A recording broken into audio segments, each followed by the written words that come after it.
मेरे गुरु महेश्वर शिव को मेरा प्रणाम है। इस कालखंड के प्रथम शिव के शिष्य और हम सबों के परम आदरणीय वरेण्य गुरु भ्राता साहब श्री के चरणों में मेरा प्रणाम है। शक्ति स्वरूपा माँ नीलम आनंद जी के चरणों में मेरा प्रणाम है। और प्रयागराज के इस पार्क लॉन उसमें उपस्थित आप सभी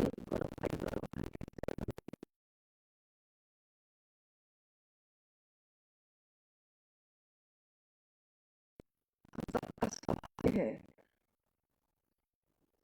कि उत्तर प्रदेश के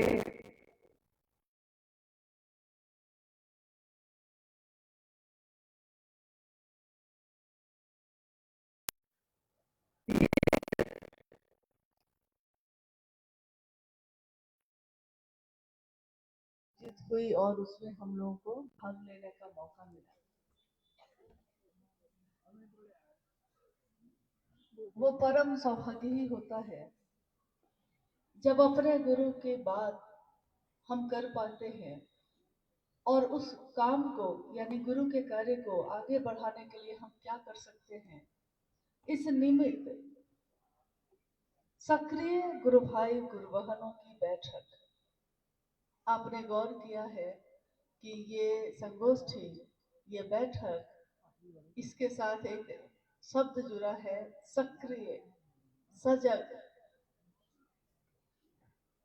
यानी रिश्ते तो बहुत लोगों ने बनाए हैं, लेकिन कुछ लोगों के लिए जीवन का एक भाग है, समय मिलेगा तो कर लेंगे। यानी जीवन का एक छोटा सा भाग है कि मौका मिला तो महादेव की बात कर ली, मौका मिला तो महादेव से दया मांग ली, और मौका मिला तो महादेव को प्रणाम कर लिया। लेकिन कुछ लोगों के लिए ये जीवन है, जीवन का पल पल है। अपने जीवन के हर क्षण में, हर पल में वैसे गुरु भाई गुरु बहन भी हैं जिन्होंने महादेव की व्याप्ति लोगों के दिलों में हो, इसके लिए अपने जीवन की आहुति दी। आहुति का अर्थ ये नहीं होता कि बेकार कर दिया। आहुति का अर्थ ये होता है कि एक ऐसा अनुष्ठान, एक ऐसा यज्ञ, एक ऐसी बड़ी बात, एक महान उद्देश्य जिसकी पूर्ति के लिए जिसके पास जो क्षमता है, जिसके पास जो ताकत है, उसने अपनी सहभागिता दी। आपने सुना होगा कि जब हमारा देश भारत आजाद हुआ, उससे पहले आंदोलन हुए। लोगों के पास न तो व्यक्ति थे, यानी शारीरिक शक्ति भी लोगों की नहीं थी, आर्थिक शक्ति भी नहीं थी, पैसा भी नहीं था, लोग भी समझने को तैयार नहीं थे कि हमको आजादी चाहिए। लेकिन जब धीरे धीरे यह कारवां बना, उसमें असंख्य लोगों ने अपना घर बार छोड़ा, अपनी नौकरी छोड़ी, अपने शरीर पे पड़े जेवर को भी उतार के दे दिया, और इन लाखों करोड़ों लोगों की सहभागिता के बाद ये देश आजाद हुआ। तो ये नहीं कहा जा सकता कि किसी एक व्यक्ति के कारण देश आजाद हुआ। उसी तरह जब इस देश में, इस काल में, इस स्थान में महादेव गुरु हैं, इसका शंखनाद किया साहब श्री हरिनानंद जी ने, जो इस कालखंड के प्रथम शिव के शिष्य कहलाए। इस कालखंड के यानी ये कौन सा काल चल रहा है, तो ये कलयुग चल रहा है। इस कलयुग में पहला शिव का शिष्य कौन हुआ, तो अभी जो आपके पास आंकड़ा है, अभी जो आपके पास जानकारी है, उस जानकारी में शिव के शिष्य साहब हरिनानंद जी के बारे में लोगों ने जाना कि उन्होंने शिव को गुरु बनाया और जनमानस को, यानी जगत के एक एक व्यक्ति को शिव शिष्य बनने का संदेश दिया कि आप शिव शिष्य बन सकते हैं। जब ये संदेश आया, ये आज से कितने वर्ष पहले की बात है, सन 1974 में साहब श्री ने, बिहार का एक जिला है आरा, वही शमशान भूमि की अर्धरात्रि में उनके मन ने जो निराश था, हताश था, हारा हुआ था, उस मन में उन्होंने सोचा था कि गुरु भगवान होते हैं, लेकिन गुरु के रूप में आज तक जिसको भी पाया, शरीरधारी जितने भी गुरुओं को पाया, हर जगह धोखे हैं, छल है, ठगा जा रहा हूं। और ठगे हुए मन में जो ठगा जाता है वो फिर किसी पे विश्वास नहीं कर पाता। एक बार अगर कोई आपको ठग ले तो आप दूसरे किसी पे भी विश्वास करने से पहले सोचने लगते हैं, क्या पता ये भी सही होगा कि नहीं, ये भी तो अच्छा लग रहा है, अच्छा होगा कि नहीं। और सोचिए 14 वर्षों तक साहब श्री अनेक लोगों को उन्होंने गुरु बनाया, लेकिन हर जगह ठगे गए, छले गए। और 14 वर्षों के बाद ये घटना घटी है अर्धरात्रि में, जब उनके मन में ये विचार आया कि गुरु भगवान होते हैं। सारे लोगों ने आज तक यही कहा कि गुरु र ब्रह्मा गुरु र विष्णु गुरु र देवो महेश्वर, गुरु साक्षात पर ब्रह्म तस्मै श्री गुरुवे नमः। सारे लोग दुनिया के यही कहते हैं कि गुरु में, यानी सामने जो आपके गुरु है, उसमें ब्रह्मांडी शक्ति होती है उत्पन्न करने की, पैदा करने की। उसमें वैष्णवी शक्ति होती है, यानी आपके जीवन को चलाने की, स्थिति में रखने की। और उसमें महेश की भी शक्ति होती है, यानी लय करने की, संहार करने की। सारी शक्तियां एक गुरु में मानी गई। यहां तक कि कहा गया कि गुरु क्या होते हैं, तो ये पर ब्रह्म होते हैं, सीधे भगवान ही होते हैं। साहब श्री के मन में ठीक इसका उल्टा आया उस दिन। उनके मन ने सोचा कि जब गुरु भगवान होते हैं, भगवान गुरु क्यों नहीं है। उनके मन ने सोचा कि लोग कहते हैं गुरु शंकर रूपिणम, गुरु शंकर के रूप का होना चाहिए। साहब ने सोचा शंकर ही क्यों नहीं गुरु हो, गुरु जैसा, शंकर जैसा। जब शिव है, गुरु है, तो उसके जैसे दूसरे की तलाश में हम क्यों भटक रहे हैं। और यही सोचकर उन्होंने शिव को ही अपना गुरु बना लिया और ये सोच लिया कि आज से पहले जो भी करता था अब नहीं करूंगा। 3 शर्तें उस दिन उन्होंने अपने गुरु से बनाई। गुरु के शर्त पे शिष्य होता है, लेकिन उस दिन शिष्य ने गुरु के लिए शर्त बनाई, आप जो तस्वीर में दिखते हैं वैसे उतर के आइएगा, आपसे कुछ नहीं सीखेंगे। क्यों कहा ऐसा?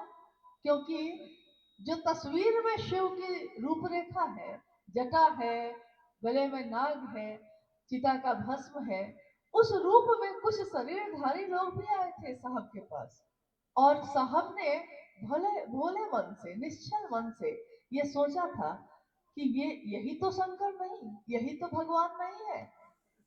तो उन्होंने कहा कि जैसे कभी कभी किसी मेला में आप देखिएगा कि जैसे एक बहरूपिया काली का रूप लेके आ जाता है, बड़ी बड़ी जीभ लेके, बच्चे डर जाते हैं, कहने लगते हैं अपनी माँ को, माँ काली माँ आ गई।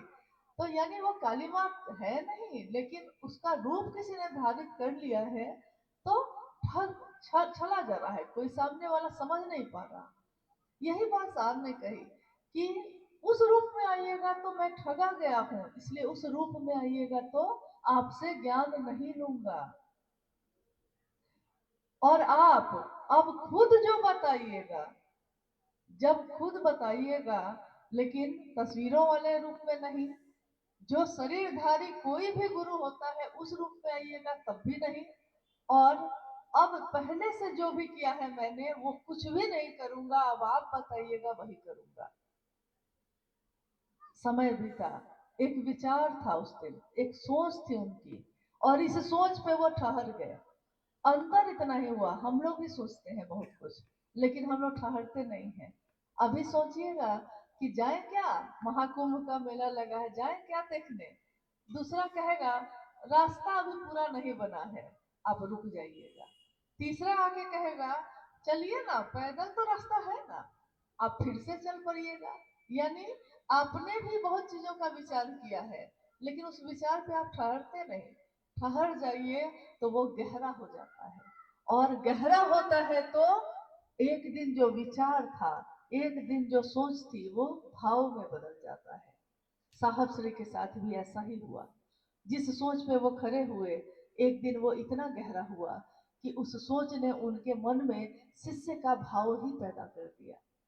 और उसके ठीक एक वर्ष के बाद, 1974 के ठीक एक वर्ष बाद, सन 1975 में साविधि विधि के साथ नमो शिवाय का प्रवेश उनके जीवन में हुआ है।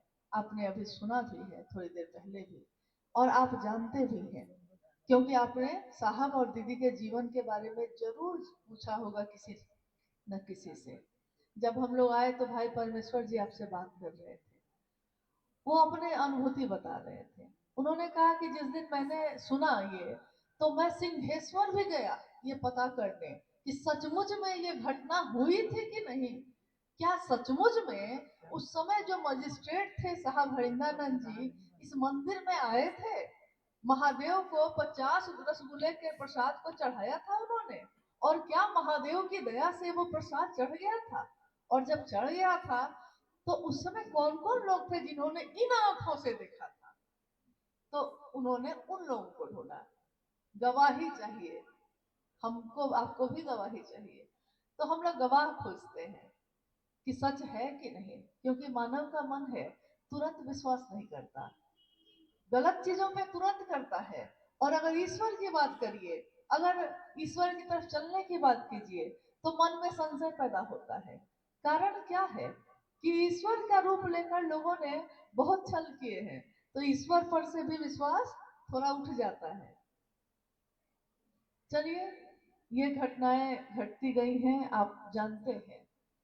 तीनों सूत्र आए, पहले ये घटना हुई, नमः शिवाय शिव का प्राण मंत्र साहब के सांसों पे आया। फिर कुछ समय बीता, मधेपुरा से पटना जाने के क्रम में जब वो बेगूसराय में रुके तो आकाशवाणी हुई। आकाशवाणी यानी एक ऐसी वाणी, एक ऐसी आवाज जो जिसके लिए कही जाती है सिर्फ उसी को सुनाई देती है। हम सब अगर वहां बैठे होते तब भी हमको नहीं सुनाई देती, क्योंकि जिसके लिए ये आती है आवाज, सुनाई संदेश उसी को देता है ये। उस दिन भी ऐसा ही हुआ। साहब को ये आवाज सुनाई दी, तुम क्या करते हो? उन्होंने कहा, मैं शिवसी से बनाता हूँ। करने के लिए क्या कहते हो? आवाज ने ये जो कुछ देर की बातचीत हुई उसमें ये बात हुई कि तुम जो करते हो वो दूसरों को करने के लिए नहीं कहते हो। साहब श्री को लगा कि मुझको ये झूठा कह रहा है। उन्होंने कहा कि मैं जो करता हूँ वही करने के लिए कहता हूँ। आवाज आई, असत्य बोलते हो। साहब को लगा कि ये कहता है कि झूठ बोलते हैं, असत्य मतलब झूठ। तो उन्होंने कहा, मैं झूठ नहीं बोलता। आवाज ने कहा कि करने के लिए क्या कहते हो? तो उन्होंने कहा कि करने के लिए, सोचने लगे कि बोलता तो हूं मैं कि महादेव को गुरु मानो, लेकिन करने के लिए तो मैं साधना और मंत्रों का जप बताता हूँ। लेकिन ये तो मैं नहीं कहता, मैं खुद दूसरों को शिव से जोड़ता हूँ, लेकिन जिसको जोड़ता हूँ उसको ये नहीं कहता कि ये काम तुम भी कर सकते हो।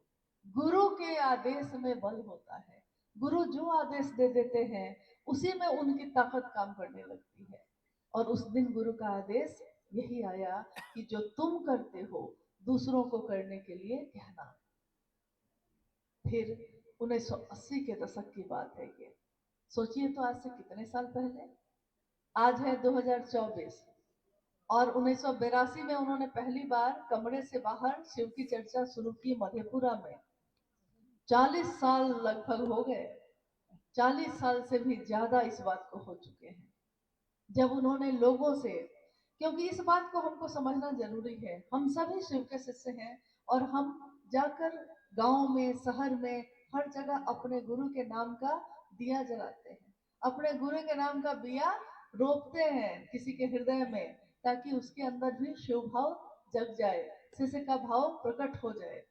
हमको यह जानना जरूरी है कि साहब के जीवन में जब ये सारी घटनाएं हुई तो क्या उस समय साहब ने अपना नाम हर जगह लिखना शुरू कर दिया था?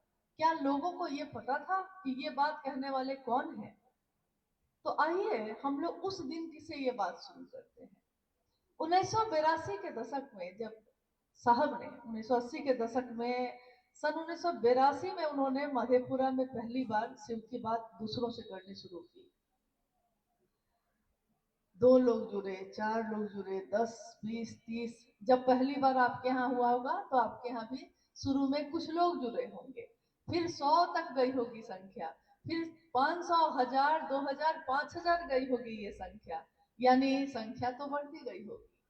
उस दिन जब पहली बार साहब ने ये बात शुरू की तो संख्या तो बढ़ने लगी, संख्या बढ़ने लगी। अब जब कुछ लोग हो गए, 50-100 लोग हो गए, तो साहब ने कहा कि ये बात अब दूसरों से भी करनी चाहिए, और गुरु का आदेश भी तब तक आ गया। 1982 में, 1986 में गुरु का आदेश भी आ गया। तो गुरु के आदेश के आने के बाद तो शिष्य का मन और बलशाली हो जाता है कि गुरु का ही आदेश है, अब तो मुझको यही करना है। उन्होंने उन लोगों से ये बात कही जो उनसे उस समय जुड़े थे, शिव की बात सुन रहे थे और शिष्य बने हुए थे। साहब श्री ने उन लोगों से कहा कि हम लोगों को अपने गुरु का संदेश दूसरों तक भी पहुंचाना चाहिए। तो किसी दिशा में इनको भेजा, किसी दिशा में उनको भेजा। जो जाए वो अपने तरफ से कुछ जोड़ के बात बता के आ जाए। जैसे साहब ने कहा कि मैं कहता 3, तो सामने वाला जाकर कहा आता 3.5। नहीं, हाँ, या तो 2.25, या तो कुछ घटा देता, या तो कुछ बढ़ा देता।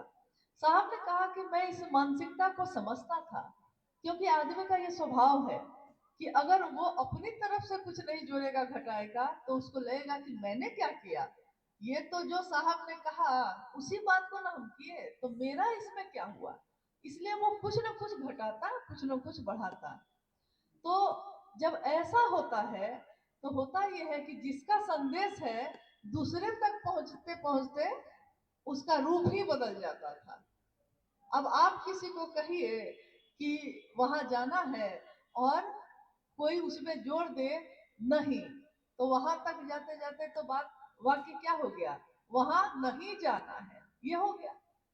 यानी कुछ मिलावट अगर आ जाती है तो संदेश का रूप बदल जाता है। पहली बार साहब श्री को लगा कि नाम देना होगा इसमें, और इसके लिए उन्होंने उस समय एक लाल कागज पे अपना संदेश जो था, जो शिव से आया था, छपवाया एक पन्ने पे, और उस पे उन्होंने ये सारी चीजें लिखी कि अविश्वास में भी महादेव को अपना गुरु बना सकते हैं। विश्वास, समर्पण और श्रद्धा पूजा के लिए होती है, लेकिन शिव की शिष्यता के लिए अविश्वास, असंशय और संशय ही संशय और अश्रद्धा भी उतना ही परिणाम लाती है जितना विश्वास। इस तरह के संदेश को साहब ने एक कागज पे छपवाया और उसके नीचे लिखा हरिंद्रानंद। पहली बार जब ये कागज छपा जिसपे संदेश छपा, उस पे पहली बार साहब ने अपना नाम लिखा हरिंद्रानंद, इसलिए क्योंकि जब भी कोई संदेश लेके जाता वो कुछ ना कुछ घटा देता, बढ़ा देता। तो उनकी लाचारी हो गई कि इसको उन्होंने छपवाया कागज पे। फिर कुछ समय बीता, धीरे धीरे तीनों सूत्रों का निरूपण हुआ। तीनों सूत्र आए, नमः शिवाय उनके सांस पे आया, वो तीसरा सूत्र उन्होंने बनाया उसको। शिव का आदेश आया, गुरु का आदेश आया, आकाशवाणी आई, दूसरा सूत्र बनाया।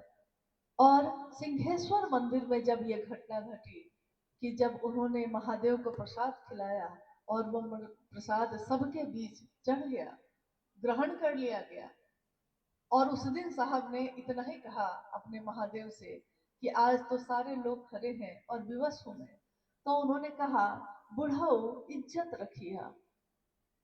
साहब ने कहा कि मुझको उस समय कुछ भी याद नहीं आया, कि मैं कोई मंत्र पढ़ने लगता, मैं कोई साधना करने बैठ जाता, मैं ध्यान लगाता, लेकिन मेरे मन ने कुछ भी नहीं समझा, उस समय कुछ भी याद नहीं आया, सारे मंत्र भूल गया और मुझको बस इतना ही याद आया कि बुढ़ऊ इज्जत रखिया, बस। यानी गुरु की दया का आश्रय लेना। महादेव की दया का आश्रय जब शिष्य लेता है तो उसका मन हर जगह से टूटा हुआ, हारा हुआ होता है और अब उसके पास कोई सहारा नहीं बचता। एकमात्र शिव के शिष्यता, शिव की दया का आश्रय, यही उसके लिए बचा हुआ रहता है, यही बाकी रहता है। और इसीलिए पहला सूत्र उन्होंने बनाया, मन ही मन उस शिव से कहिए, संप्रेषण दीजिए, यानी अपने मानसिक संदेश को भेजिए महादेव तक। हे शिव, आप मेरे गुरु हैं, मैं आपका शिष्य हूँ, मुझ शिष्य पर दया कर दीजिए। बार बार उन्होंने कहा कि इस बात को कहिए। हो सकता है ये बात बोलते समय आपके मन में विश्वास नहीं हो सकता है आपके मन में प्रेम नहीं हो, भाव नहीं हो सकता है किसी की बात सुनकर आपने देखा देखी में इस बात को कहा हो, लेकिन झूठ कहत कहत भी सांच बनी आई। झूठ बात भी अगर बार बार कहा जाता है तो मन उसको सच समझने लगता है, और ये तो शिव की ही बात थी, बार बार दोहराई गई। तो जब पत्थर पे भी रस्सी एक निशान बना सकती है, महादेव की बात अगर इस मन में बार बार दोहराई जाए तो ये कोमल मन महादेव के लिए संवेदना से क्यों नहीं भरेगा, महादेव के प्रेम से क्यों नहीं भरेगा। ये तीनों सूत्रों का निरूपण हुआ और हमारे आपके जीवन में ये आगे बढ़ा। सन 1990 में साहब श्री ने एक छोटी सी किताब जिसका नाम उन्होंने लिखा शिष्यानुभूति, वो लिखी गई 1990 में, छपवाई गई।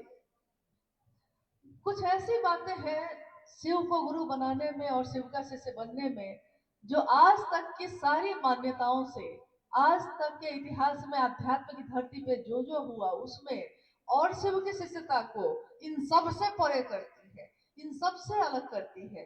और वो बात क्या है? वो ये है कि शिष्य ने अपनी अनुभूति लिखी है कागज पे। दुनिया में कागज पैसे से मिलता है, कागज आपको फ्री में कोई नहीं छपेगा, आप छपवाने जाइएगा तो पैसा लेगा कि नहीं, लेता है। और लिखने बैठिएगा तो कलम की जरूरत पड़ेगी कि नहीं, उसमें उसको भी खरीदना पड़ा होगा, कागज और कलम पे। लेकिन भाव जो आपके अंदर उभरे हैं, जो आपने लिखा है, उस भाव की क्या कीमत है, उस शिष्य की अनुभूति की क्या कीमत है, इस धरती के क्या चीज देने से उसकी कीमत चुकाई जा सकती है? कुछ भी नहीं। रुपया, पैसा, सोना, चांदी, हीरा, कुछ भी दे दीजिए, किसी के मन के भाव को खरीद सकिएगा? किसी के मन के भाव को, उसके प्रेम को, उसकी कीमत लगा सकिएगा?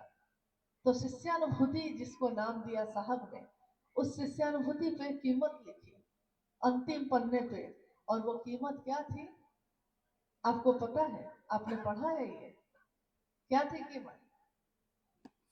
आपका शिव शिष्य होना लिखा हुआ है, मूल्य, और उस मूल्य के आगे लिखा हुआ है आपका शिव शिष्य होना।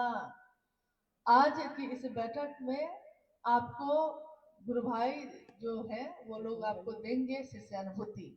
हर गुरु भाई गुरु बहन के लिए मुख्यालय से उन्होंने मंगाया है, आपको देंगे। और आपसे आग्रह है मेरा कि शिष्यानुभूति को देखते ही उसका पहले पूरी किताब को उलटिएगा और उसके मूल्य को पढ़िएगा।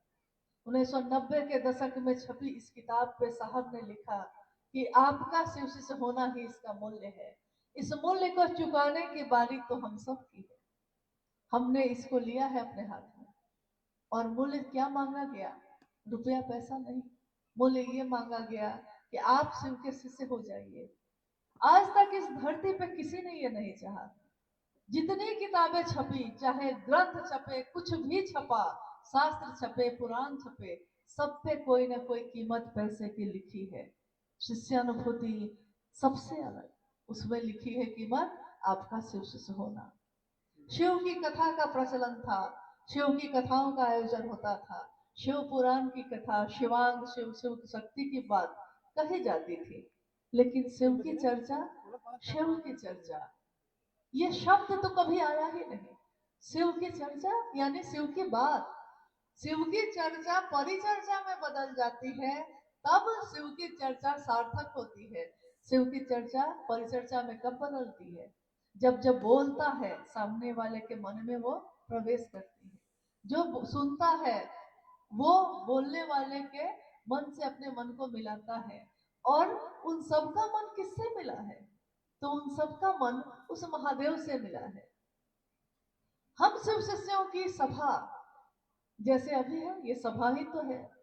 हम सभी शिव शिष्यों की सभा, हमारी सहभागिता, हमारे कार्यक्रम या हमारे साप्ताहिक चर्चा, कोई भी कार्यक्रम, कोई भी आयोजन जब होते हैं तो उस सभा में बात किसकी होती है? शिव की। सबके हृदय में भाव किसके लिए जगता है? शिव के लिए। ये ऊर्जा का संचरण जो होता है, एक हृदय से दूसरे हृदय में जाना, ये किसके नाम का होता है? ये शिव के नाम का होता है। और साहब ने कहा कि ऋग्वेद की अंतिम ऋचा ये कहती है, पहला ग्रंथ जो किताब के रूप में उपलब्ध है इतिहास में, ऋग्वेद, पहला वेद, उसकी अंतिम ऋचा ये कहती है, सोचिए कितने हजारों वर्ष पहले वो लिखी गई। ये कहती है, हम सब की सभा एक हो, हमारे मन में जो भाव संचरित होते हैं उस भाव में शक्ति एक ही हो। ये जो इच्छा हुई है उस ईश्वर की, उसकी ज्ञान और क्रिया करने की शक्ति एक हो, और हम सबका उद्देश्य एक हो, हमारी आहुति एक हो। जिस तरफ उत्तर पूर्व के देवता अपने अपने भाग को बांट लेते थे समधुर संबंध, मधुर संबंध के साथ, सौहार्द के साथ, वैसे ही शिव की शिष्यता में साहब ने कहा कि हम सबकी गुरु एक है, हम सबकी सभा एक है, हमारी शिव की चर्चा करने की बात एक है, तीन सूत्र एक है, चलने का रास्ता एक है, और चलने वाले लोगों के मन के भाव भी एक है। तब फिर एक दूसरे से दुराव क्यों है? एक दूसरे से शिकायत क्यों है? अगर मंजिल पता हो तो रास्ते में हजारों लोग चलते हैं, लेकिन हजारों लोग के साथ चलते हुए भी आप अपनी मंजिल को नहीं भूलते और ना तो उसमें फंसते हैं।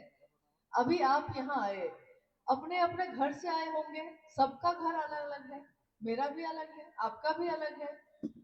आज की इस यात्रा की मंजिल हम लोग की क्या थी? इस शरीर से आना था यहाँ।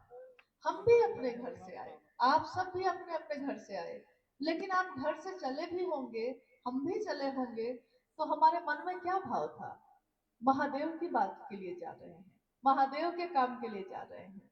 हम भी यही कहते हैं, आप भी यही कहते हैं, हम यहाँ आए भी इसी बात के लिए, लौटेंगे तब भी यही भाव हृदय में लेके जाएंगे, आप भी यही लेके जाइएगा। सब अलग अलग अपनी अपनी यात्रा में आए और सब अपनी यात्रा में लौटेंगे, एक साथ एक जगह जुटे हैं, लेकिन आए भी तो अपनी यात्रा, गए भी तो अपनी ही, बैठे हैं तो अपनी यात्रा है हम सब की। भीड़ में रहते हुए हर आदमी ने, हर व्यक्ति ने ये कहा है, हे शिव आप मेरे गुरु हैं, मेरे, आप होंगे सबके, लेकिन जब तक मेरे नहीं हैं हम आपके लिए क्यों कुछ करेंगे? हे शिव आप मेरे गुरु हैं और मैं आपका शिष्य हूँ। इस पंक्ति पे साहब श्री ने कितनी बार इसकी व्याख्या की और कहा कि ये जो पंक्ति है ये कहती है बहुत कुछ, सिखाती है बहुत कुछ, लेकिन हम ध्यान नहीं देते।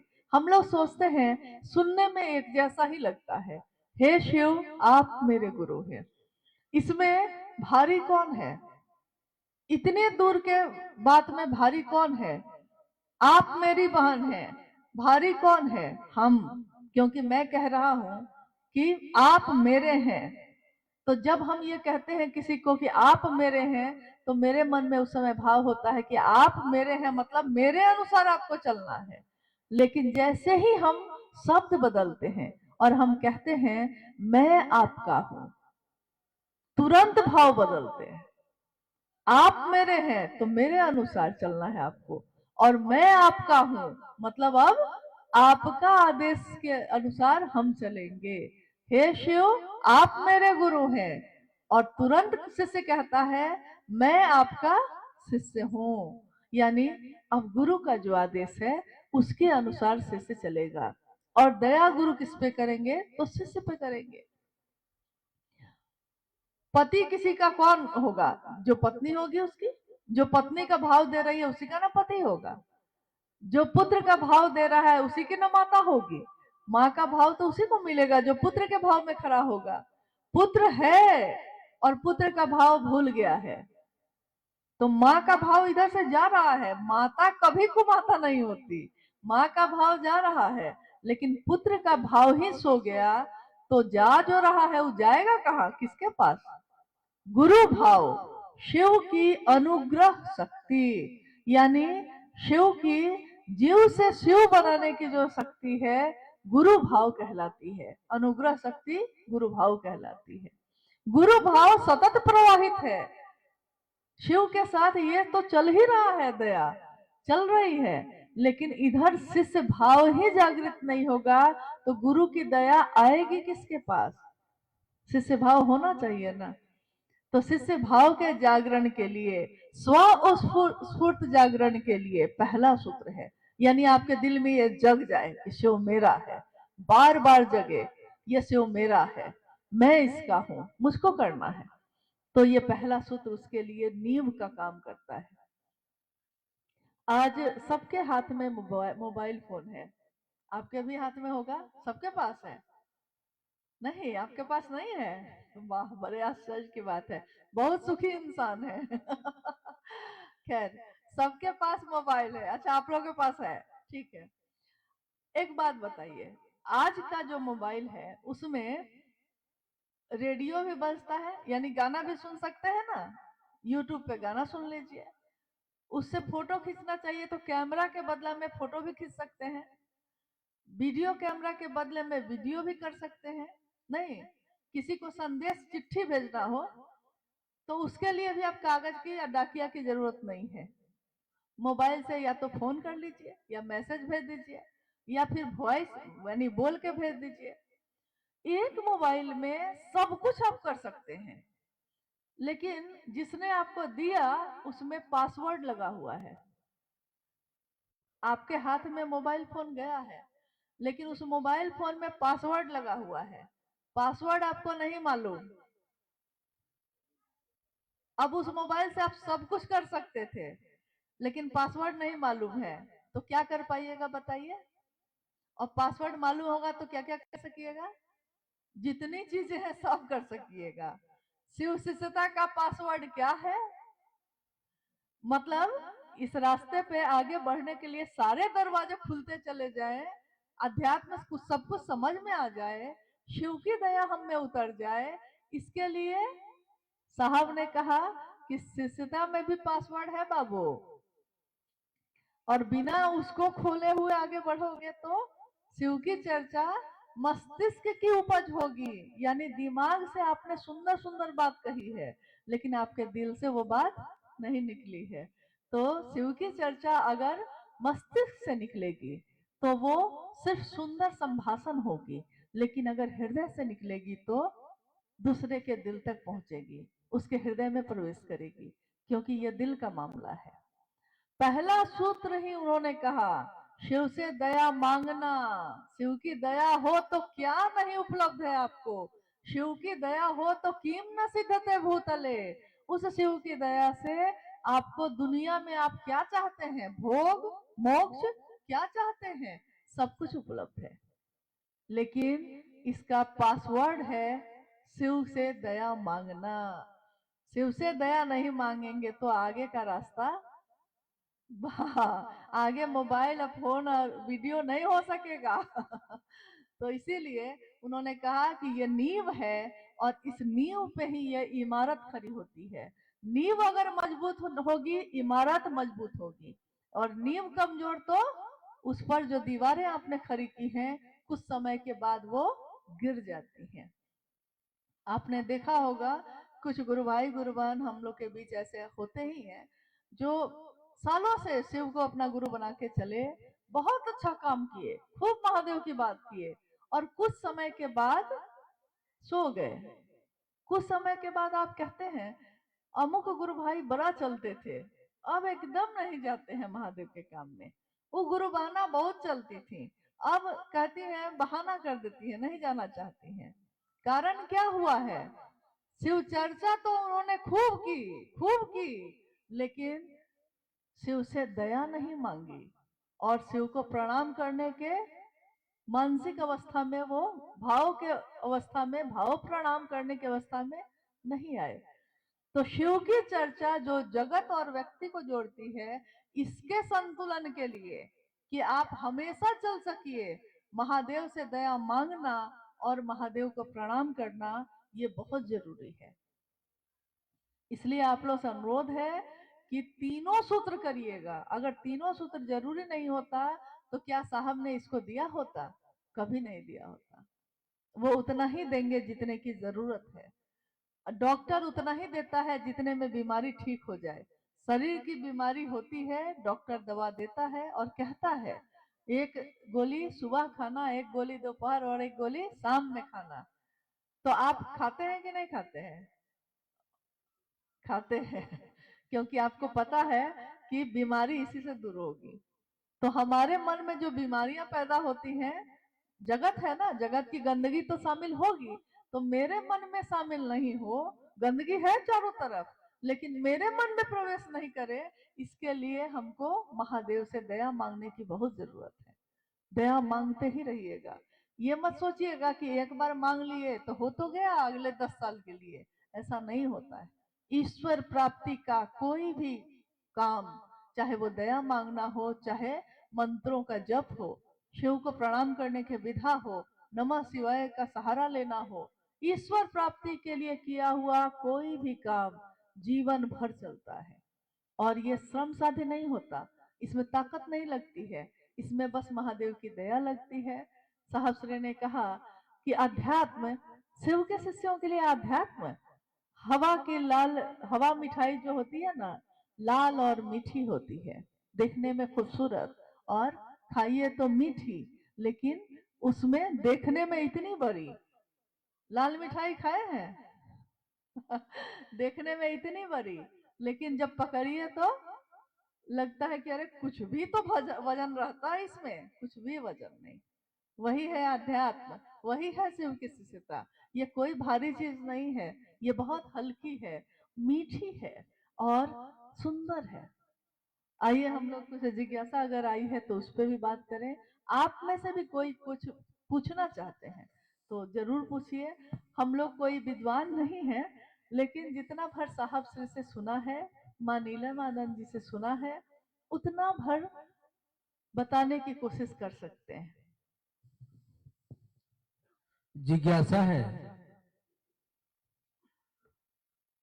कि शरीरी गुरु को अपना गुरु बना लिया है, तो क्या महादेव को गुरु बनाना जरूरी है?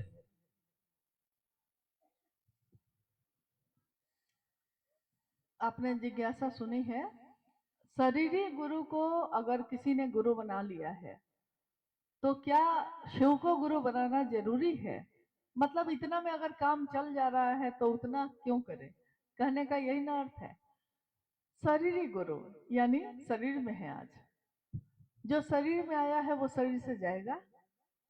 तब भी हमारे देश में और विश्व में गुरु और शिष्य परंपरा में शरीर का खत्म हो जाना भी अगर होता है, शरीर अगर खत्म हो भी गया है, तब भी गुरु और शिष्य परंपरा चलती रही है।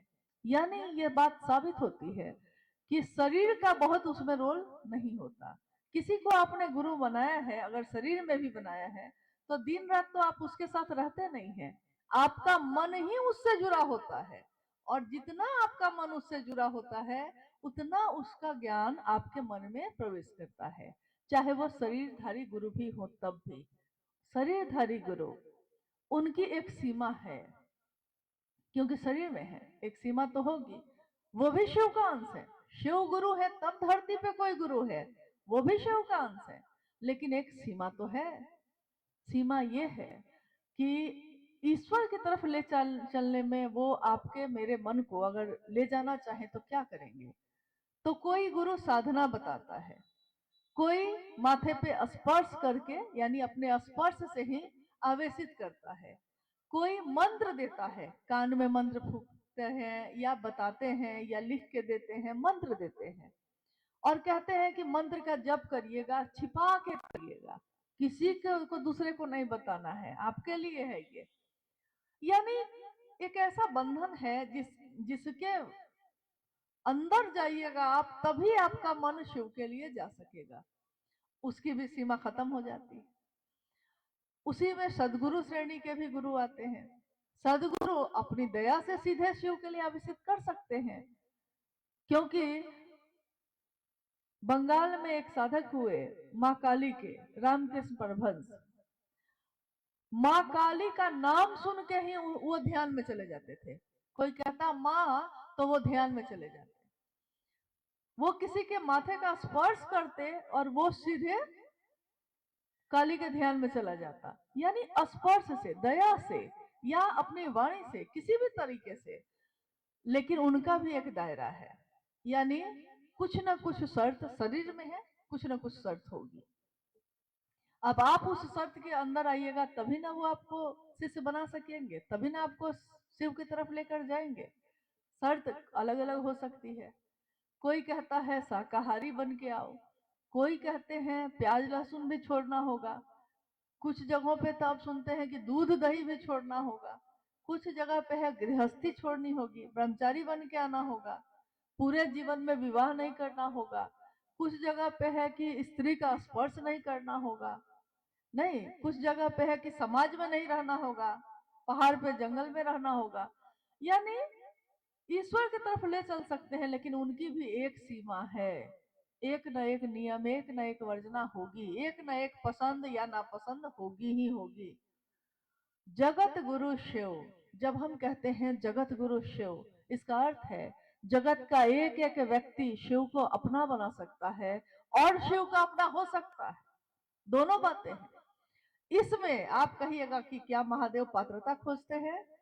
अगर महादेव ने पात्रता खोज दी, महादेव ने अपने अनुसार पात्रता खोज दी, हम लोग इतने लोग बैठे हैं ना, कौन उसके अधीन आ पाएगा?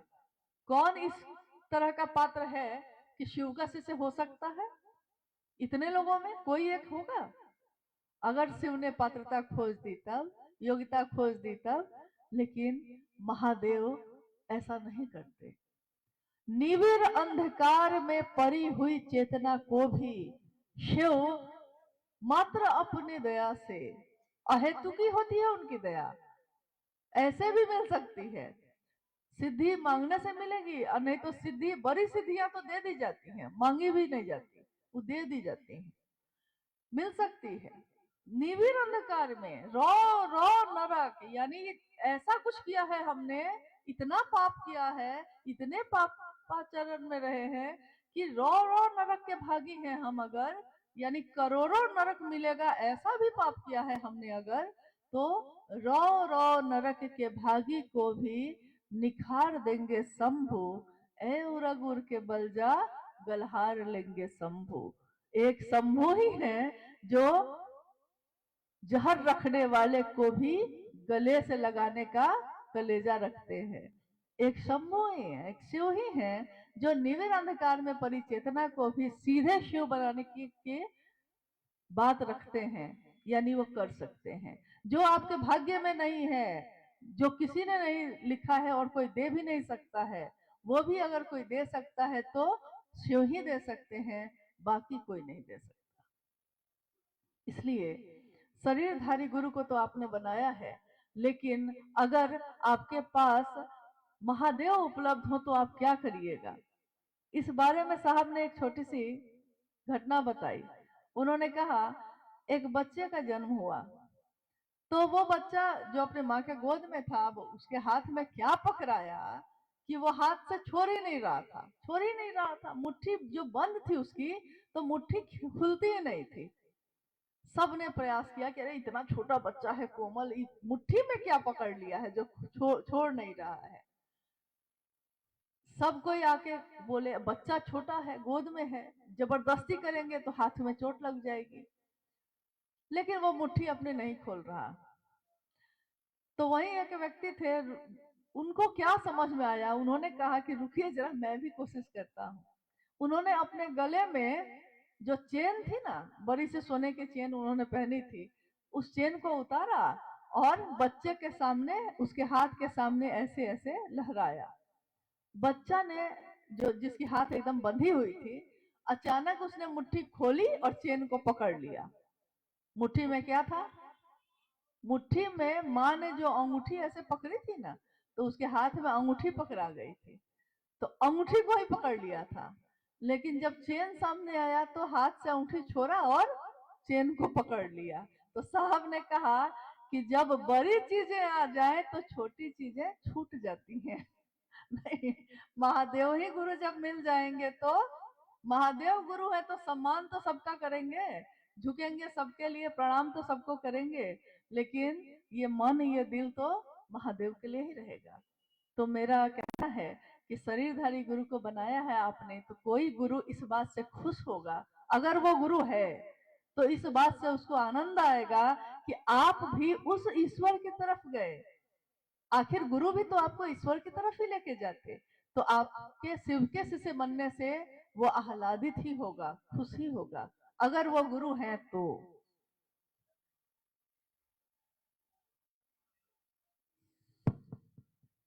दूसरी जिज्ञासा है, शिव शिष्यों का स्पष्ट प्रयोजन है कि स्वयं यथार्थ में शिव शिष्यता को धारित करें और लोगों को शिव गुरु के आश्रय में जाने हेतु प्रेरित करें। कृपया यथार्थ का अर्थ समझाया जाए। ये पूरा वाक्य का अर्थ समझाना है कि सिर्फ यथार्थ का? तो यथार्थ का अर्थ तो होता है सचमुच में, सचमुच में जो हो जाए, केवल बोली में नहीं हो। बोली में हम कहते हैं भैया, लेकिन भैया समझ नहीं रहे हैं। बोली में कहते हैं सिस्टर, सिस्टर समझ नहीं रहे हैं।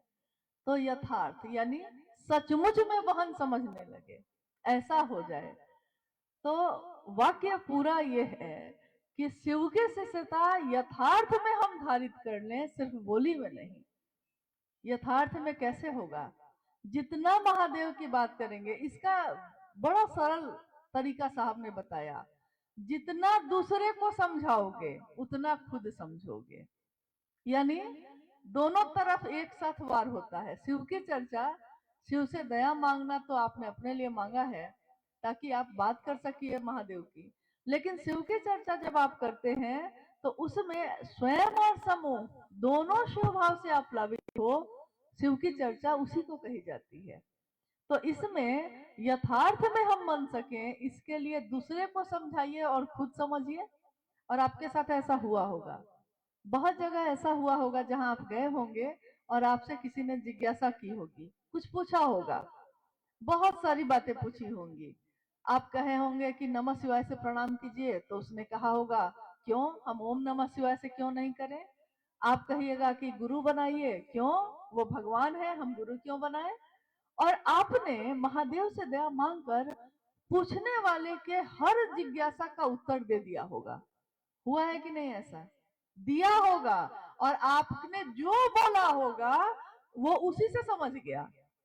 आप भी बाद में बैठ के सोचते हैं कि इसका उत्तर तो हम पढ़े नहीं थे कहीं, हम क्या समझाए उसको जो वो समझ गया। आप भी बाद में बैठ के सोचते हैं कि ये ज्ञान मेरे अंदर आया कैसे, क्योंकि ये तो हम किसी से सुने नहीं, ये तो हम किसी से पूछे नहीं। तो शिव यथार्थ में शिष्य बनाते हैं उसको जो दूसरों को भी ले चलता है, दूसरे को पहुंचाने में खुद भी पहुंचेंगे। दूसरे को स्टेशन पहुंचाने गए हैं तो आप भी पहुंचिएगा कि नहीं? पहुंच ही जाइएगा। और पहुंच के आप सोचते हैं कि पहुंचाने तो इसको आए थे और खुद पहुंच गए। तो यथार्थ में शिव के शिष्य बनने के लिए सबसे सुंदर तरीका है, दूसरों को भी समझाइए और खुद भी समझ जाइए। दूसरों को भी शिव के लिए प्रेरित कीजिएगा, शिव से जुड़ाव करने के लिए।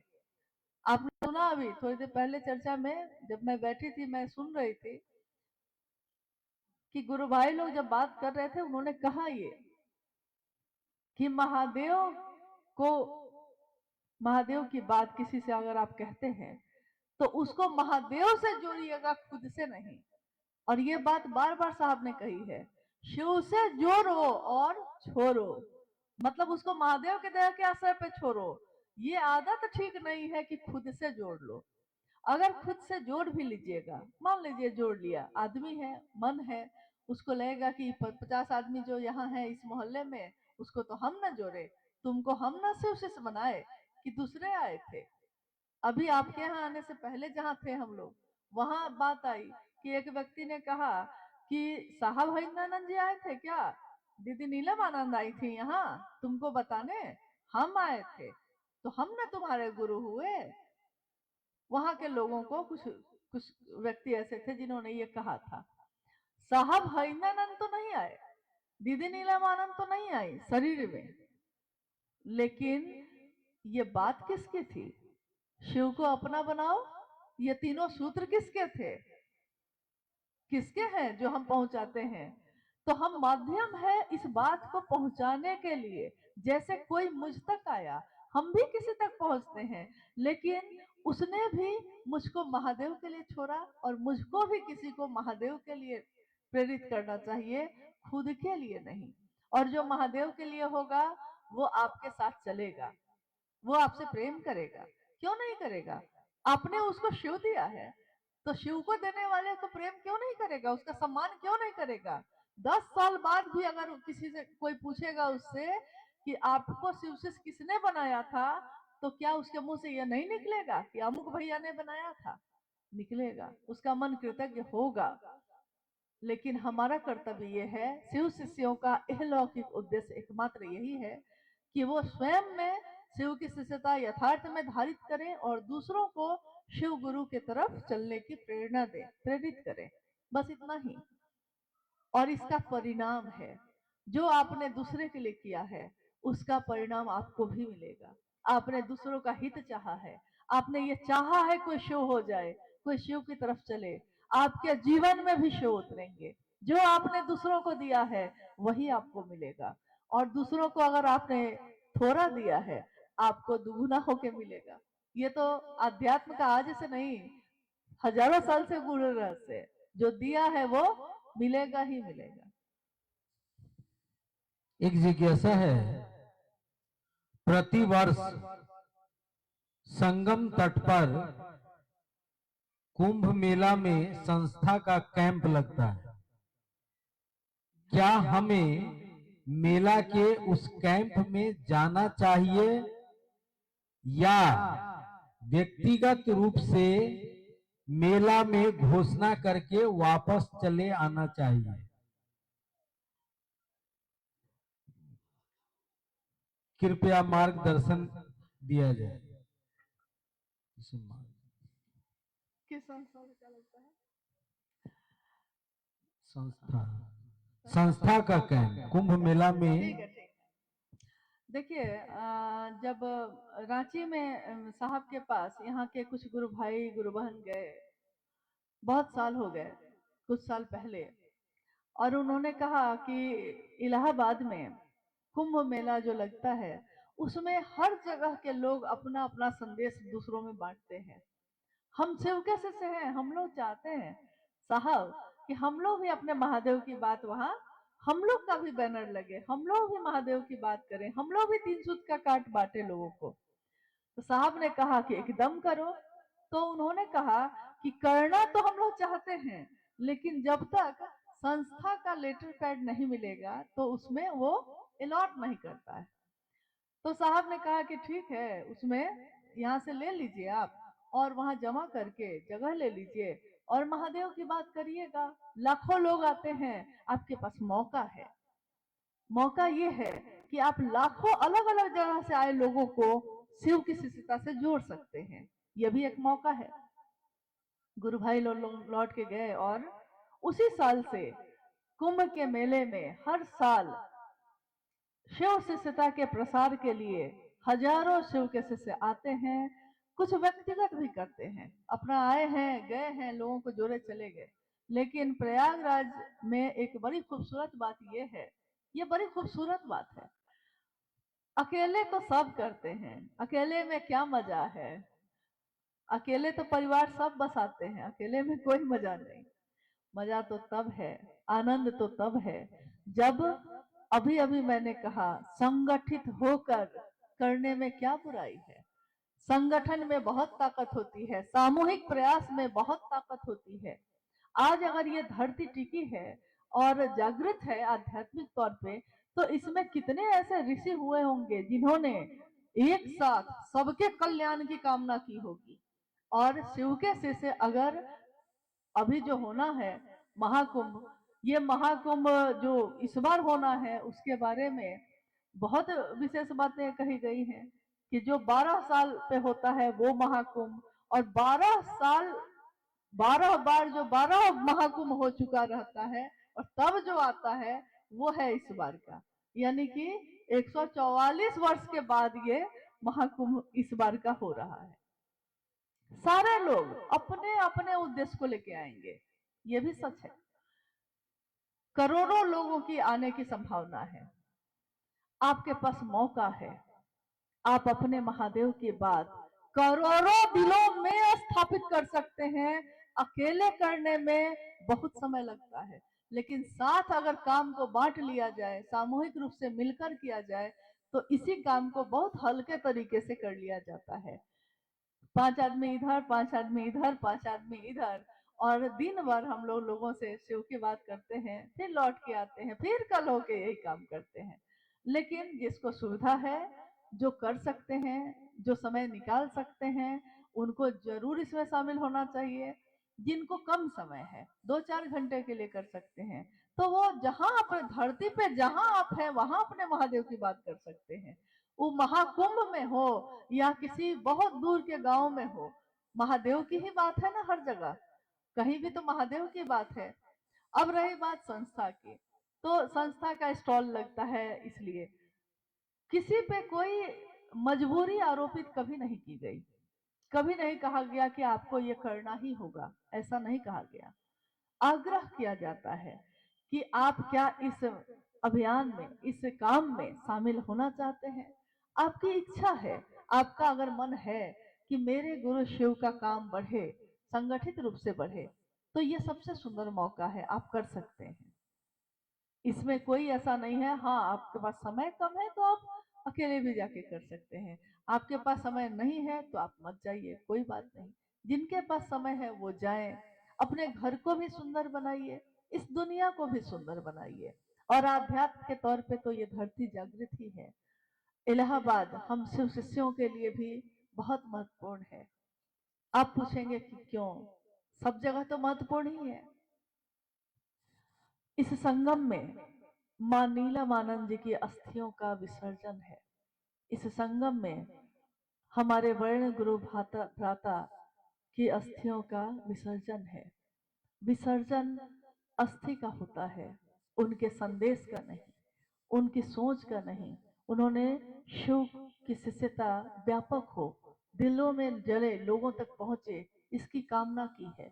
तो साहब की इस कामना को पूरी करने में प्रयागराज के और उसके आसपास के सारे जगह के लोग अपनी सहभागिता दें। इससे सुंदर बात और कुछ भी नहीं हो सकती। और कल रात की जो अनुभूति है हम लोगों की, जब हम लोग यहाँ पहुंचे, आप सोच भी नहीं सकते हैं, अद्भुत ऐसी अनुभूति हुई है। बहुत सारी घटनाएं साहब के जीवन में भी हुई, उन्होंने कुछ किताबों में लिखा भी, और उसके बाद ये लिखा कि ये घटनाएं जो मेरे जीवन की है, आपको पढ़ने में हो सकता है अविश्वसनीय लगेंगी, आपको लगेगा कि विश्वास नहीं हो रहा है, ऐसा कैसे हुआ होगा, विश्वास नहीं होता है, लेकिन ये मेरा अनुभूत सत्य है। आपके टीवी में महादेव नहीं आते हैं तो मैं क्या करूं, मेरे टीवी में तो महादेव आते हैं। तो मेरे साथ तो महादेव की, साहब दीदी की अनुभूति हर पल घटती है। अब आपके साथ घटती है कि नहीं, ये आपका जुड़ाव है। शिव से जैसा जुड़ाव जिसने किया उसकी अनुभूति, साहब दीदी को जिसने अपना माना उसकी अनुभूति, सबकी अपनी अपनी है, इसमें किसी को जबरदस्ती नहीं की जाती, आग्रह किया जाता है। शिव की शिष्यता झुकने की विधा है, मखमल जैसा मुलायम होने की विधा है, ये मन के पिघलने की विधा है। मन पिघलता है, घुल जाता है अपने महादेव के लिए। जितना हम इसमें समय लगाते हैं ये सोचने में, दूसरों की समीक्षा करने में, वैसा क्यों होगा, ऐसा क्यों होगा, उतना अगर हम सकारात्मक हो जाएं, सकारात्मक होकर उस काम को करने में अपना योगदान दें, तो वो काम कितना सुंदर हो सकता है। और मुझको नहीं लगता कि आप में से किसी को इस काम में शामिल होने में दिक्कत है। क्या दिक्कत है किसी को? जितना भर होगा, महादेव का काम निर्बल सामर्थ्य के लोगों ने किया है। यहाँ बड़े बड़े लोग नहीं आए थे महादेव की व्याप्ति करने। जिसके पास खाने को नहीं, जिसके पास झोपड़ी है रहने को नहीं, उसने महादेव का काम किया। तब आज महादेव के काम का ये विस्तार है। वो वैसे लोग नहीं थे जिनकी चकाचौंध थी इस धरती पे, नहीं थी। अंधेरे में गुम, मानसिक और शारीरिक और आर्थिक हर तरीके से अंधेरे में गुम लोगों ने महादेव को अपना गुरु माना। और महादेव की बात की ऐसी रोशनी फैली है आज कि बल्ब नहीं जलता है, लेकिन सारा जहां रोशन है, सबके दिल रोशन है। तो आइए हम सब मिलकर उस रास्ते पे चलें। जितना भर आपका सामर्थ्य है, आप अपनी सहभागिता दीजिए। जितना मेरा है, हम चले। आप 2 घर जा सकते हैं, आप 2 घर जाइए। हम 2 राज्य जा सकते हैं, हम 2 राज्य जाएंगे। जितना जिसका जितनी चाह, बस जिसके पास जितना सामर्थ्य है। एक जिज्ञासा है, शिव गुरु चर्चा के दौरान क्या भजन कीर्तन जरूरी है? लोग क्षेत्रों में भजन कीर्तन के माध्यम से गुरु भाई बहनों से पैसा लेते हैं। शिव गुरु का चर्चा का आयोजन कर पैसा लेते हैं। क्या ये सही है? इसको और सही नहीं है तो इसको कैसे रोका जाए? जिज्ञासा तो आपने सुनी ली कि बहुत लोग ऐसे हैं जो अलग अलग क्षेत्रों में जाते हैं, शिव का भजन गाते हैं, उसके बदले में पैसे लेते हैं। कभी चर्चा करने के लिए भी कोई पैसा लेता है। आप समझा सकते हैं, आप समझा ही सकते हैं और कुछ नहीं कर सकते, क्योंकि उसका भी अपना जीवन है, उसकी अपनी सोच है, उसकी अपनी इच्छा है। आप इतना भर कह सकते हैं कि शिव की परिधि में रह के कोई काम करे शिव का शिष्य, लेकिन समझाने के बाद भी अगर वो ना माने तो आप क्या करिएगा? क्या आप उससे झगड़ा करने जाएंगे, संघर्ष करेंगे, तर्क करेंगे, शास्त्रार्थ करेंगे, क्या करेंगे? समझा भर दीजिए और शेष गुरु शिव है, उन पे छोड़ दीजिए। शिव की जो बात होती है ना, उसमें आवाज नहीं होती है, लेकिन उसमें बहुत कुछ हो भी जाता है। कोई आवाज नहीं होती, कोई कुछ नहीं बोलता, मौन है, शांत है, कुछ नहीं बोलता। जिसको जो मन कर रहा है, आ रहा है, कर रहा है, जा रहा है। जब आध्यात्मिक धरती पे सबके चलने का रास्ता भी नहीं था, प्लेटफॉर्म भी नहीं बना था, आज रनवे बना है। रनवे मतलब हवाई जहाज जिसपे उड़ाते हैं हम लोग। तो जब हवाई जहाज उड़ाने के लिए वो जो सड़क होती है ना, उसको रनवे कहते हैं, बनी भी नहीं थी। तब कोई बनाने के लिए तो नहीं आया था। तो बनाने में तो साहब दीदी ने अपने जीवन का, अपने मन प्राण को लगा दिया और आज रनवे बन गया है। तो जिसको मन करता है अपना हवाई जहाज उड़ा रहा है, कोई हेलीकॉप्टर उड़ा रहा है, कोई हवाई जहाज उड़ा रहा है, नहीं, सब अपना अपना उड़ा रहा है। ये नहीं सोच रहा है कि उड़ाने में तो बहुत अच्छा लग रहा है, लेकिन अगर रनवे ही काम करना बंद कर दिया, तब रनवे उतारा ही नहीं, तब हवा में कितने देर रहिएगा? इसलिए हम लोग को कम से कम शिवशिष्यता में ये काम नहीं करना चाहिए। देखिए, रही बात भजन की या कीर्तन की, तो कीर्तन करना या भजन करना गलत नहीं है, लेकिन किस स्थान पे कर रहे हैं और कितना कर रहे हैं, ये तो सोचना होगा आपको। हर काम हर जगह पे तो नहीं करते। गए हैं डॉक्टर को दिखाने, वहां तो आप कहिएगा कि नहीं हम तो नृत्य करेंगे, हम तो नाचेंगे, तो डॉक्टर कहेगा तब बाहर जाइए, यहाँ नाचने की जगह नहीं है। नहीं कहेगा कि नहीं। आप रेलवे स्टेशन पे गए हैं और पकड़ना है ट्रेन, और बैठ के आप सबको जमा करके वहां गाने लगिएगा, तो आके रेलवे के पुलिस जो है आके कहेगी कि भाई साहब ये करना है तो अच्छी बात है, लेकिन करना है तो चले जाइए वहां, प्लेटफॉर्म को खाली करिए। कानून है, नियम है। तो बात क्या है कि जगह कहाँ है शिव की चर्चा में। शिव की चर्चा का मतलब ही होता है शिव की बात, शिव की चर्चा कर रहे हैं हम। अब इसमें है कि लगातार अगर चर्चा हो रही है तो हरा बोलो और जागरण भजन तो शुरू में हम लोग करते हैं, माँ नीलम आनंद जी का लिखा हुआ है, उन्हीं के द्वारा शुरू हुआ। तो उस समय से ये चलन में है, शिव चर्चाओं में ये होता है। बीच में बहुत जरूरी लग रहा है, बहुत देर से चर्चा हो रही है, एकाध भजन होना चाहिए तो उतना हो सकता है, लेकिन भजन कभी भी आपके मन को अस्थायित्व नहीं देगा। गीत और भजन जब बजते हैं, जब कोई गाता है, उस समय तो पूछिए मत क्या लगता है। उस समय तो लगता है कि मेरा मन सीधे भगवान के पास ही है।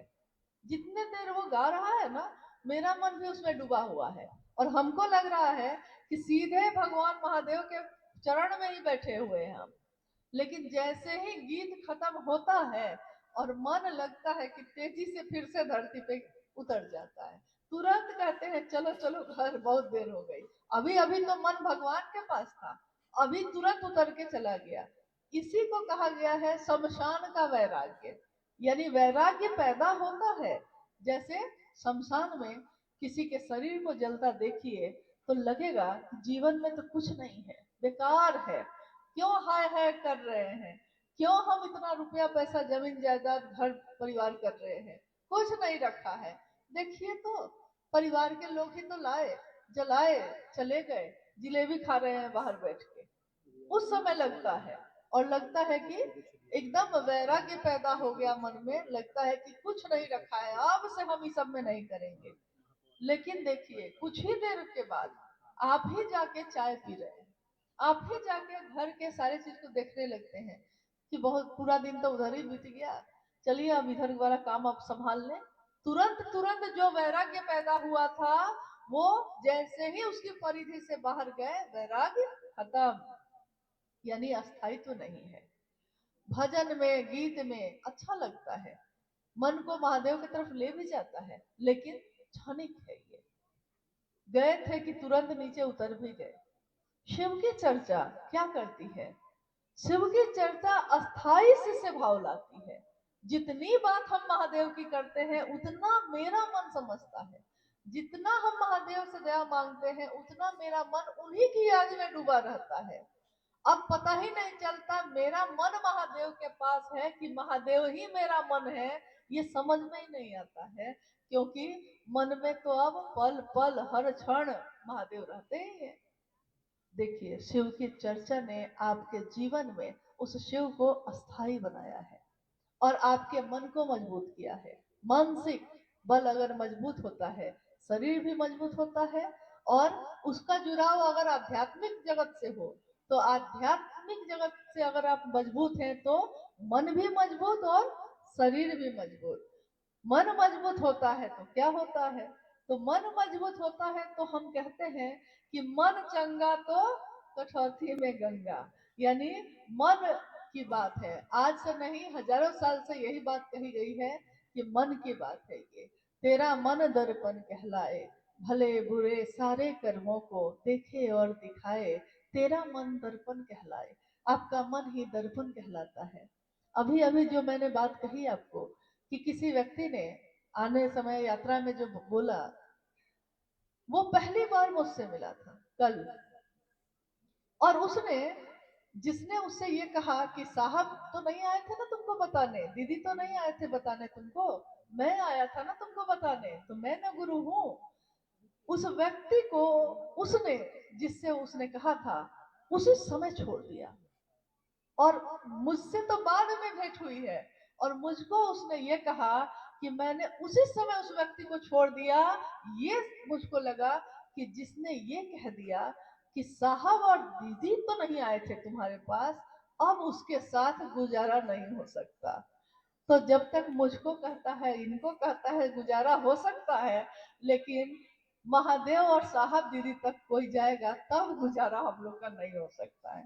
नहीं तो देखिए उसका मन दर्पण कहलाया कि नहीं, उसका मन दर्पण था कि नहीं, वो तो कभी मिला नहीं, मुख्यालय आया नहीं कभी, साहब से भी भेंट नहीं है कभी, लेकिन उसके मन ने समझा दिया कि ये आदमी जो बोल रहा है वो ठीक नहीं बोल रहा है, कुछ गड़बड़ है भाई इसमें, इसलिए उसने तो तुरंत निर्णय ले लिया, खुद ही साथ छोड़ दिया। अब आप कहिएगा कि हम समझाते, अरे उसका मन ही है उसके पास समझाने के लिए, और उसके मन ने समझा दिया।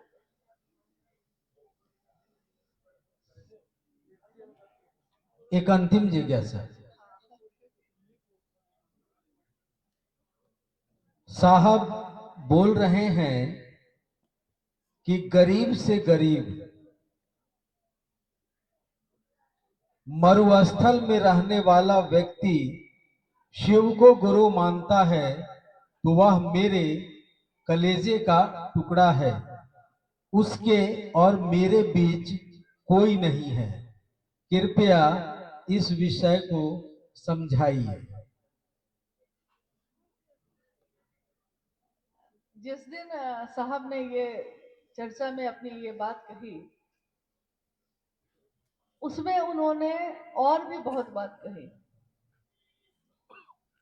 बहुत लोग ऐसे हैं जो इस पूरी चर्चा जो साहब की है उसमें से 2 लाइन अलग करते हैं और उसको वीडियो बना के डाल के लोगों को कहते हैं कि देखिए देखिए साहब ने कहा है ना, मेरे और महादेव के बीच में कोई नहीं है। बस यही तो बात हम आपको समझा रहे थे, लेकिन जो जो ये कह रहा है वो चाहता है कि आप उससे जुड़े रहिए। ये बड़ी आश्चर्य की बात है। वो चाहता है कि आप उनको छोड़ दीजिए, लेकिन वो ये चाहता है कि आप उनको पकड़े रहिए, उनको मत छोड़िए। तो ये बड़ी अजीब बात है। अब है कि जिसने आज भी अगर राजस्थान के मरुस्थल में भी शिव को अपना गुरु बनाया है, वो मेरे कलेजे का टुकड़ा है, उसके और मेरे बीच आने का अधिकार किसी को नहीं है, ये साहब श्री ने कहा है। और ये उन्होंने जो कहा है उनका कहने का मतलब भी यही है कि बिल्कुल सही बात है। साहब के इस संदेश में और शिव की तरफ चलने में किसी भी व्यक्ति के बीच में किसी को भी नहीं आना चाहिए। जब भी आपको लगे कि आपके कारण कोई दूसरा महादेव की तरफ चलने से रुक रहा है, हम उसको रास्ता देंगे ना, हम लोग अलग होंगे, आप रास्ता है बढ़िए, क्या दिक्कत है, सबको तो वहीं जाना है, क्या दिक्कत है, हम जोड़ ही लेंगे तो क्या होगा। लेकिन उसमें उन्होंने और बातें कही। उन्होंने ये चर्चा की थी उस समय तीनों संस्था जो बनी हुई है हम लोग की, जो 2007 में ही गठित हुई थी, शिवशिष परिवार, शिवशिष हरिनारायण फाउंडेशन, वैश्विक शिवशिष परिवार, ये तीनों चीजें जब बनी थी उसके कुछ समय के बाद एक बैठक में साहब ने ये बात कही कि कोई किसी पद पे हो, कोई कुछ भी हो, संयोजक हैं, अध्यक्ष हैं, उपाध्यक्ष हैं, कोई कुछ भी हो, लेकिन वो मेरे और किसी गुरु भाई गुरुवान के बीच में आने का अधिकार उसको नहीं है। ये बिल्कुल सही बात है। और ये उन्होंने कहा कि संस्थाएं बनाई गई हैं ये व्यवस्था के लिए। किस व्यवस्था के लिए? इस व्यवस्था के लिए कि वो गुरु भाई गुरुवानों के गुरु कार्य को करने में मदद करे, सहयोग करे। जैसे यहाँ हुआ कि जब आप जाएंगे तो आपको वो अलॉट नहीं करेंगे जगह, क्योंकि वो एक व्यक्ति को अलॉट नहीं करते। हाँ, अगर आपकी संस्था रजिस्टर्ड है तो उसने बड़ी आसानी से कर दिया, क्योंकि सरकार में जिस देश में आप रहते हैं, अब आप कहिएगा कि नहीं हमको इससे क्या मतलब है, तो ये कह सकते हैं आप, लेकिन आप ये उस समय नहीं कहते जब सरकार का ही कानून है कि आधार कार्ड आपको बनवाना पड़ेगा। तो आधार कार्ड देने में आपको कोई दिक्कत होती है? कोई दिक्कत नहीं। कोई पूछता है आधार कार्ड है तो आप तुरंत दिखाते हैं, यानी इस देश के नागरिक हैं आप। इस देश के नागरिक हैं तो इस देश का कानून शरीर में तो चलेगा आपके ऊपर। अध्यात्म की दुनिया में आप जगत स्तर पे घूम आइए, कोई दिक्कत नहीं है, लेकिन शरीर से अगर आप इस देश में घूमेंगे तो देश का कानून आप पे लागू होगा कि नहीं होगा? होगा। ये है व्यवस्था। एक तरफ है दिल का मामला है, इसमें कोई बीच में नहीं आ सकता है, और एक तरफ है व्यवस्था का मामला है, तो इसमें कि शिव की शिष्यता कलंकित ना हो जाए हमारे आपके भूल से। कहीं कहीं कोई कार्यक्रम होते हैं, उसमें लाखों की संख्या में लोग जुट जाते हैं, अगर उनकी सुरक्षा नहीं देखी जाएगी, अगर उनकी व्यवस्था नहीं देखी जाएगी, तो फिर कुछ ना कुछ घटना होने की संभावना बनी रहती है।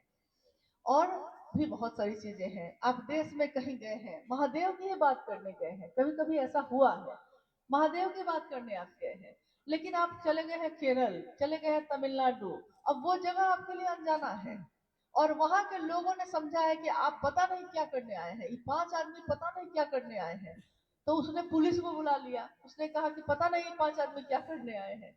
अब वो जो वहां खड़े हैं वो फोन करते हैं मुख्यालय, और मुख्यालय तुरंत वहां के प्रशासन से संपर्क करता है और बताता है कि अमुक गुरु भाई या अमुक गुरु वाहन जो है हम सबके संगठन में है, मतलब इस संस्था में है, वो इसके सदस्य हैं और सही दिशा में जा रहे हैं, मतलब वो महादेव की बात करने गए हैं, वो कोई दूसरा काम करने नहीं गए हैं।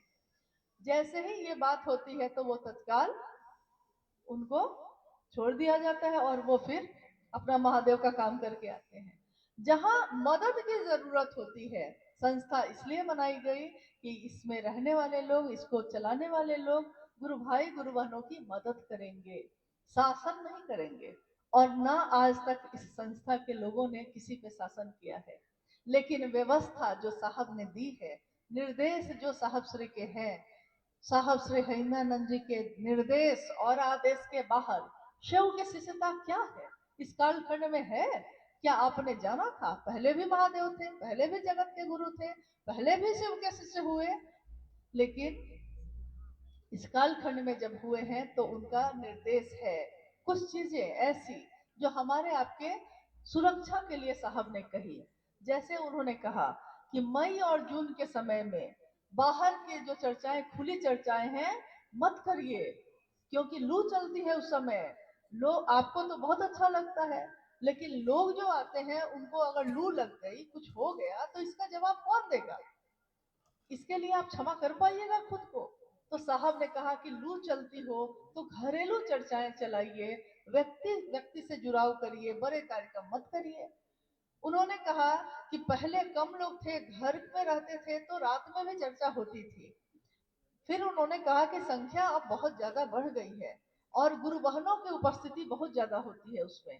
तो गुरु बहनों की उपस्थिति जहां बहुत ज्यादा होती है, वहां उनकी सुरक्षा और व्यवस्था, क्योंकि घर भी चला रही हैं और महादेव का काम भी कर रही हैं, गुरु भाई जो है वो अपने परिवार को भी देख रहे हैं और महादेव के काम को भी देख रहे हैं, अपने व्यापार को भी देख रहे हैं, अपनी नौकरी को भी देख रहे हैं, तो संतुलन में लेके चलिएगा ना, एक दिन का काम तो नहीं है। उन्होंने कहा कि किसी हाल में दीवा काल में ही कोई भी कार्यक्रम किए जाए, किसी हालत में रात्रि 8 बजे से पहले लोग अपने घरों को लौट जाएं ताकि वो सुरक्षित रहें। अब आप कहिएगा कि हम इस बात को नहीं मानेंगे, तो ये संस्थागत ऐसे निर्देश हैं जो साहब श्री के द्वारा जारी किए गए। इसमें मेरी सुरक्षा है, आपकी सुरक्षा है, आपकी सुरक्षा कौन चाहेगा ये बताइए? आप सुरक्षित रहिए, ये कौन चाहता है? जो आपका अपना होता है। दूसरों को कोई मतलब नहीं कि आप 12 बजे रात में घूम रही हैं, किसी को कोई मतलब नहीं रहेगा, लेकिन जो आपका होगा, अगर वो गुजर रहा हो तो वो उसी समय रुक के कहेगा कि दीदी आप यहाँ क्या कर रही हैं, आसपास माहौल ठीक नहीं है, चलिए चलिए घर पहुंचाते हैं। अपना है वो, आपकी परवाह कर रहा है। शिव की शिष्यता में साहब से अपना कौन है हमारा आपका?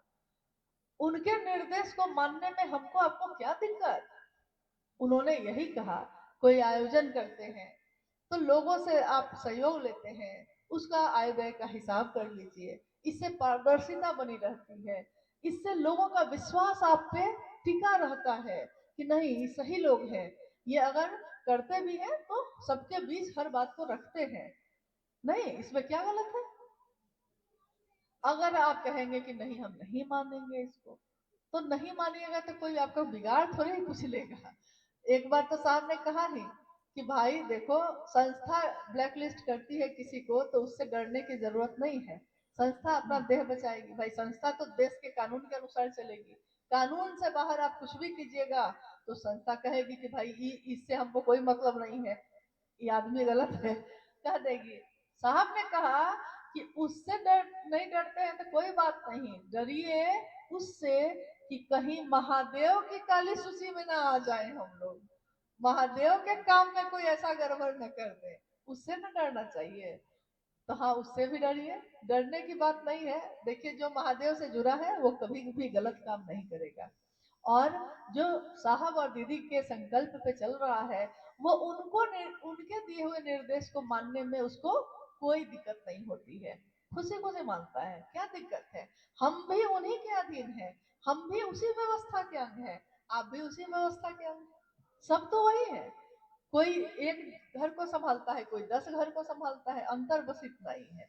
कोई एक मोहल्ला को संभालता है, कोई पूरे राज्य को संभालता है, अंतर तो इतना ही है, लेकिन काम तो सबका एक ही है।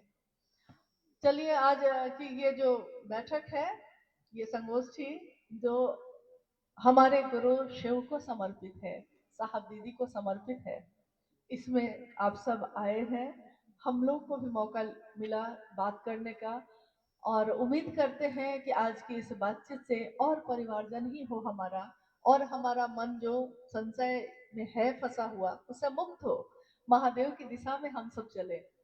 और आने वाला जो ये वक्त है आपका प्रयागराज का, इसमें इस आध्यात्मिक भूमि पे करोड़ों लोगों की उपस्थिति हो रही है, होने वाली है।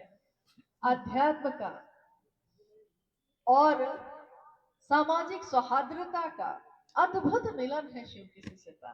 शिव की शिष्यता सबको प्रेम का रास्ता दिखाती है, और ये प्रेम ऐसा है जिसमें शिव से मिलने की बात है, शिव से ऐक्य सुनिश्चित करने की बात है। शिव अपने शिष्यों के मानसिक स्तर पर उतर कर उसका परमात्मा से यानी स्वयं से ऐक्य सुनिश्चित करते हैं। तो हम सबके गुरु शिव हमारे मन को अपने तरफ उन्मुख किए रहे, हम उनके काम आ सके, क्योंकि महादेव ही तो आए सबके काम, हम भी उनके कुछ काम आ सकते हैं। ये तो पहली बार साहब ने कहा, ये हमारा आपका सौभाग्य है कि हम लोग थोड़ा ही उनके लिए कुछ कर सके। गूंज उठ रही है हर तरफ महादेव की, महादेव की। एक महाशिवरात्रि में साहब ने अपने गुरु शिव से कहा, ये जो हरा भोला हरा शिवा की गूंज उठ रही है, मैं शिव का शिष्य हरिंद्रानंद ये चाहता हूँ कि ये गूंज आपकी आपकी शिष्यता की गूंज पूरी धरती पे गूंज उठे। और यही मेरी चाहत है, यही मेरी प्रार्थना है, यही मेरी आकांक्षा है, यही मेरा पाथेय भी है। हम सब साहब के उस संकल्प को याद करें और उस रास्ते पे चलें। माँ की छाया चल ही रही है, साहब का साथ चल ही रहा है, बस हमको आपको बढ़ के कुछ करना है। चलिए, अब हम लोग विदा लेते हैं आप सबों से।